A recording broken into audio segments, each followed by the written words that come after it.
The relentless rain battered the roof of our old, isolated cabin deep within the woods of upstate New York. I shivered, both from the cold and the ominous feeling that had settled in the pit of my stomach. My husband, John, and I had decided to escape our hectic city lives for a quiet weekend getaway. What was meant to be a romantic escape was quickly turning into a nightmare. The cabin, nestled in a clearing surrounded by thick, ancient trees, creaked and groaned as the wind howled through the forest.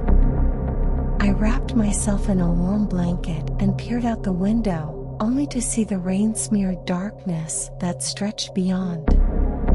It was nearly midnight, and John had gone outside to check on the generator. The storm had knocked out our power, leaving us in a sea of darkness. "John, are you there?" I called out, my voice barely more than a whisper. I couldn't shake the feeling that something was terribly wrong. But there was no answer.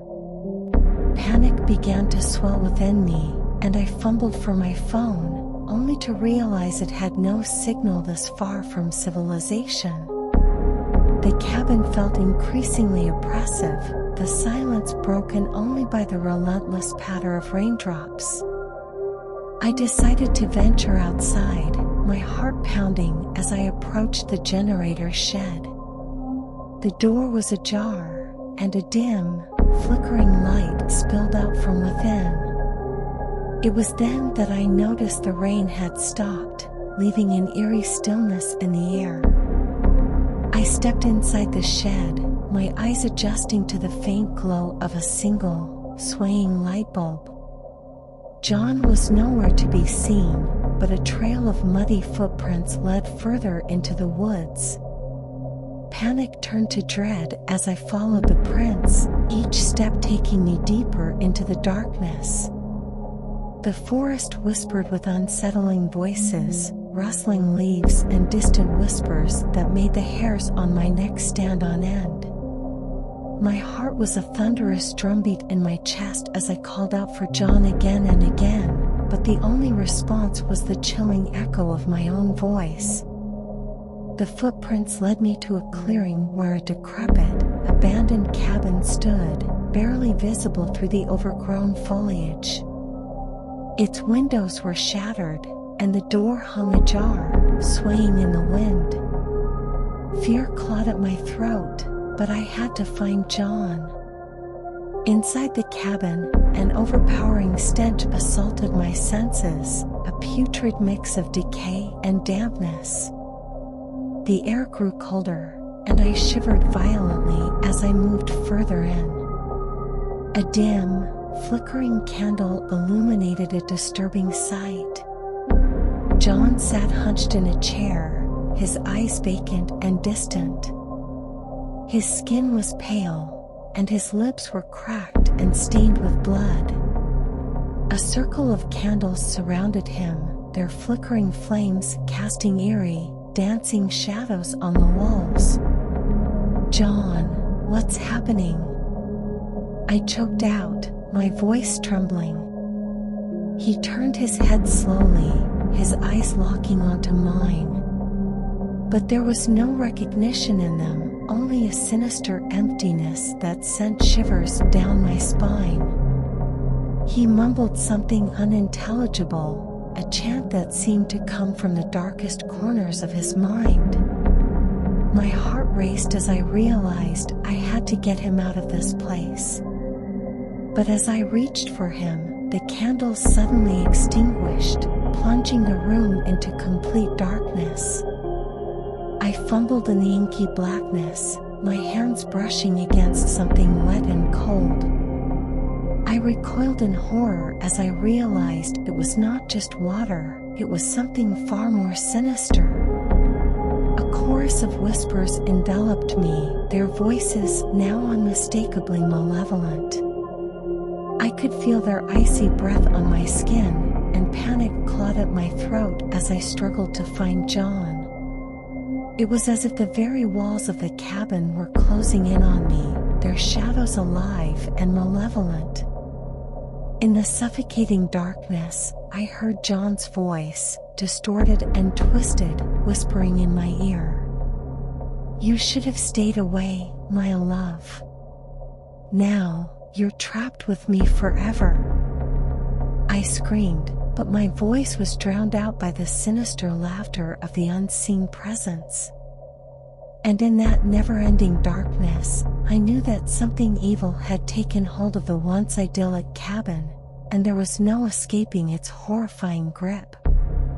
As I write these words, I sit alone in the eerie cabin, my sanity fraying, and my hope dwindling. The storm rages on outside, a fitting accompaniment to the nightmare that has become my reality. The old Victorian mansion loomed at the end of Elm Street, its imposing presence casting an eerie shadow over the neighborhood. Its windows were perpetually shuttered, and the garden had long been overgrown, giving the house an air of abandonment.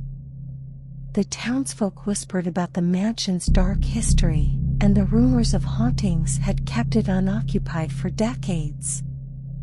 Curiosity got the better of me, and one moonless night, I decided to explore the infamous mansion.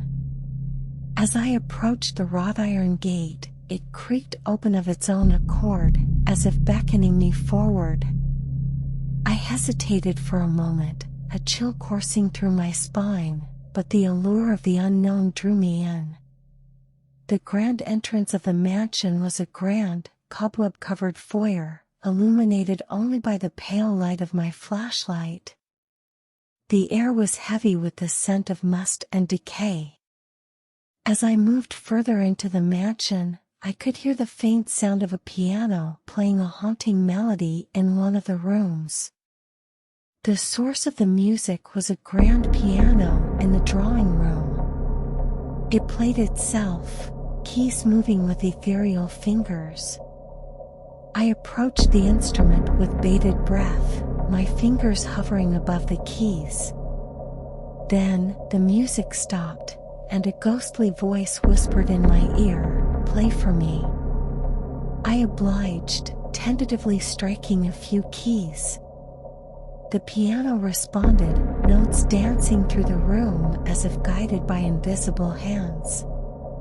The voice urged me to play faster, more passionately. The mansion seemed to come to life, and I was caught in a surreal dance of music and apparitions. The room was suddenly filled with phantoms, spectral couples waltzing in time with my music. They wore elegant Victorian clothing, their faces obscured by a deathly pallor. I felt both terrified and entranced by their presence. The waltz grew faster and more frenzied, and the phantoms twirled and swirled around me. I realized I was not just an observer but a participant in their spectral dance. My heart pounded in my chest, and my fingers flew across the keys in a desperate attempt to keep up. As the music reached a crescendo, the ghostly couples spun around me, their voices rising in an otherworldly chorus. Their eyes were hollow and mournful, and their voices seemed to convey a profound sadness. The room began to blur, and I felt myself becoming one with the apparitions. And then, just as suddenly as it had begun, the music stopped. The room returned to stillness, and the phantoms faded away, leaving me standing alone in the dusty, silent drawing room. The mansion was once again shrouded in darkness, and the only sound was the steady beating of my own heart. I fled the mansion, shaken and bewildered, but the memory of the spectral dance haunted my dreams for years to come. The Victorian mansion on Elm Street had revealed its dark secret, and I knew I would never forget the chilling encounter with the music and phantoms of the past. The small, picturesque town of Willowbrook had always been a peaceful and unassuming place, nestled in the heart of New England. Its cobblestone streets and charming cottages exuded a sense of tranquility that made it the perfect escape for my partner, Alex, and me. However, one fateful weekend would shatter our illusions of peace and serenity. We had decided to stay at the historic Willowbrook Inn, an elegant bed and breakfast known for its old-world charm. The innkeeper, Mrs. Hawthorne, was a gracious host, welcoming us with homemade apple pie and tales of the town's rich history. But as the sun dipped below the horizon, casting long shadows through the inn's antique windows, a strange sensation crept over me, and I couldn't ignore the unsettling feeling that something was amiss. Late that night, a sudden storm swept through Willowbrook, unleashing a torrent of rain and wind that rattled the inn's windows. The old building seemed to groan in response, and the power went out, plunging us into darkness. As Alex and I fumbled for flashlights, we heard the eerie sound of a child's laughter echoing through the inn's corridors. We had been the only guests, and Mrs. Hawthorne had retired for the night. The laughter seemed to come from the upper floor. "Did you hear that?" I whispered to Alex, my heart racing. He nodded, his face pale in the dim light of the flashlight. Reluctantly, we climbed the creaking stairs to investigate, guided only by the faint laughter that led us to a door at the end of the hall. The door creaked open, revealing a small, forgotten nursery bathed in an eerie blue light. The laughter was louder here, emanating from an antique rocking chair that moved of its own accord. We stared in disbelief as the room seemed to come alive with the giggles of an invisible child. As if in a trance, Alex approached the rocking chair, his voice shaking. "Is there anyone here?" In response, the laughter transformed into a ghostly whisper that sent shivers down our spines. "Join the tea party, won't you?" The room shifted, and a spectral tea set materialized on a small table in the corner. Tiny teacups and saucers sat ready, as if awaiting guests. The disembodied voice urged us to join the spectral tea party, and with an eerie compulsion, we took our seats. As we poured invisible tea into the ethereal cups, the room seemed to blur, and the laughter intensified. Shadows danced along the walls, and we felt an unseen presence drawing closer. The room was filled with a surreal, ghostly tea party, an eerie gathering of spectral children. Their laughter and games grew more frenzied, and a chill settled in the room. The children's faces were distorted, their eyes hollow and filled with sadness. They whispered tales of tragedy, loss, and a terrible secret that had bound them to the Willowbrook Inn. The room pulsed with a haunting energy, and the children's voices seemed to fill our heads. We realized we were trapped in a spectral tea party, a bizarre and sinister echo of the past that had ensnared us. With a sudden, jarring shift, the spectral tea party dissipated. The room returned to silence, the nursery empty and still. We rushed from the room, fleeing the Willowbrook Inn, our hearts heavy with the knowledge that we had unwittingly become part of the dark history that clung to the old building. The picturesque town of Willowbrook had revealed its chilling secret, and we knew we could never return to the innocence we had once known. The memories of the spectral tea party and the whispering children would haunt our dreams for the rest of our lives. The sleepy coastal town of Harbor Cove, Oregon, had always been known for its serene beauty and the tranquility of its vast, windswept beaches. I had come to this quiet haven seeking respite from the chaos of city life, to find inspiration for my novel. Little did I know that my peaceful retreat would soon be marred by a dark and enigmatic presence. My rented beachfront cottage, a charming relic from the early 20th century, had provided me with the perfect setting for my writing. But as the sun dipped below the horizon, I couldn't shake the unsettling feeling that something was amiss. It was on a moonless night when the peculiar occurrences began. A haunting melody drifted through the air, its mournful notes accompanied by the distant sound of crashing waves. Intrigued and unnerved, I followed the sound down the winding path to the beach. There, standing waist-deep in the inky black ocean, was a woman. She was ethereal, her long, dark hair billowing like seaweed in the water. Her ghostly presence was illuminated by a soft, silvery glow, and she sang a haunting, wordless melody that stirred my soul with a profound melancholy.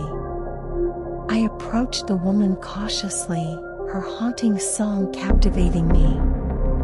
Her eyes, though sad and distant, locked onto mine, and I felt a deep connection to her that transcended words. She reached out her hand, and without thinking, I took it. In an instant, we were plunged into a surreal world. We stood in a moonlit underwater realm, surrounded by otherworldly creatures. The woman, now a spectral mermaid, guided me through the depths of the sea, her voice a harmonious echo in the water. The sea world was both wondrous and foreboding. We swam among vibrant coral reefs, encountered mesmerizing schools of fish, and explored ancient shipwrecks. Yet, the deeper we ventured, the more the ocean's darkness encroached, and I began to feel an ominous presence watching us from the shadows. The spectral mermaid led me to a cavern, its walls adorned with bioluminescent flora. It was there that I saw it, a massive, shadowy figure lurking in the depths of the cavern. The creature's eyes glowed with malevolence, and it reached out with clawed hands, intent on ensnaring us. The spectral mermaid and I swam for our lives, the creature's sinister pursuit growing closer and closer. Just when it seemed all was lost, we broke the surface of the water, gasping for air on the beach.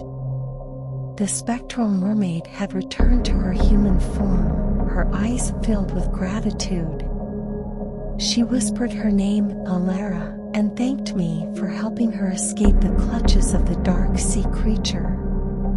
With a haunting smile, she faded into the night, leaving me alone on the beach.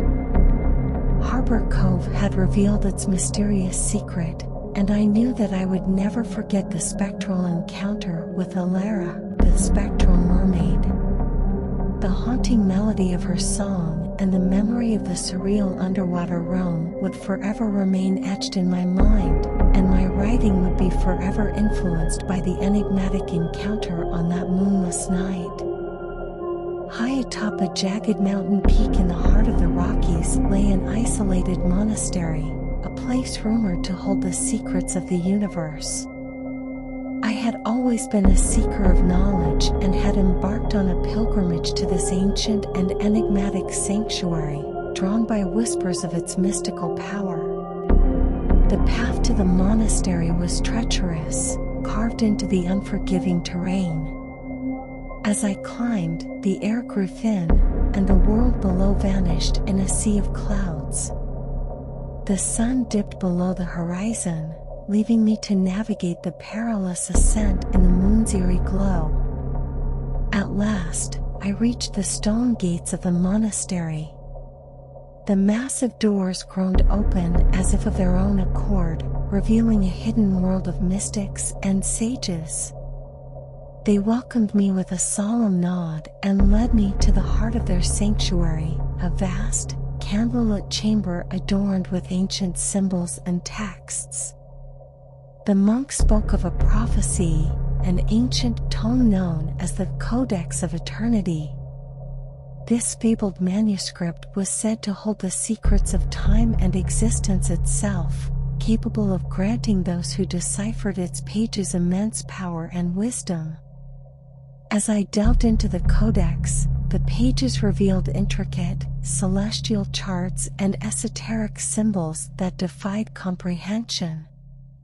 The monks guided me in their ancient rituals, teaching me to unlock the Codex's wisdom. Days turned into weeks as I pored over its pages, deciphering the mysteries that had eluded seekers for centuries. One fateful night, as the moon bathed the monastery in an eerie light, I made a breakthrough. A cryptic passage spoke of a cosmic alignment that would allow access to a realm beyond time and space. The monks and I, driven by a thirst for knowledge and understanding, embarked on a quest to observe this celestial event. Guided by the Codex, we ascended a perilous mountain path, and as the celestial alignment unfolded in the night sky, we reached the peak. The very fabric of reality seemed to ripple and warp, and the monks chanted ancient incantations. As the last incantation left their lips, a rift in the fabric of existence opened before us. It revealed a surreal world, a place beyond time where the boundaries of past, present, and future dissolved. The monks and I stepped through, and a profound sense of enlightenment washed over us.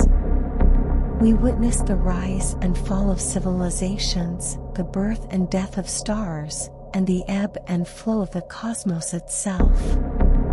The secrets of the universe unfurled before our eyes, each revelation filling us with both awe and trepidation.